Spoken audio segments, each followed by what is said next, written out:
ગુજરાત સરકારનો મહત્વનો નિર્ણય. નમસ્કાર, સ્વાગત છે આપનું આરબી ન્યૂઝના ટોપ 10 સમાચારમાં. હું અશ્વિન રાઠોડ. ગુજરાત સરકારે મહત્વનો નિર્ણય લેતા સતત ચોથી વખત ઇમ્પેક્ટ ફીની મુદત 6 મહિના સુધી લંબાવી દીધી છે. અમેરિકાના મિશિગન સિટીના એક વોટર પાર્કમાં અંધાધૂંધ ગોળીબારમાં 2 બાળકો સહિત 10 લોકો ગંભીર રૂપે ઘાયલ થયા છે. અમેરિકાની અદાલતે ટાટાની ટીસીએસ કંપનીને 1621 કરોડ રૂપિયાનો દંડ ફટકાર્યો છે. અમેરિકામાં એક ઘરેણાના શોરૂમમાં ધોળા દિવસે લૂંટ. માત્ર ગણતરીની મિનિટોમાં 12 થી 14 લોકો ઘરેણા લૂંટી પલાયન થયા છે. મહારાષ્ટ્રમાં પહેલીવાર 2023માં 20 લાખ યુનિટ લોહી ભેગું થયું.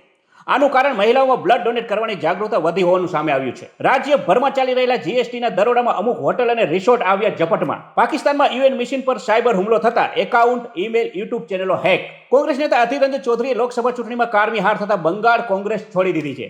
તેઓ ભારતીય ક્રિકેટર ઈશુ પઠાણ સામે 80,000થી વધુ મતથી હાર્યા હતા. કોંગ્રેસ આવી જમીન પર પાર્ટીમાં ખેંચતાણ દૂર કરવા ખુરશીઓ હટાવી.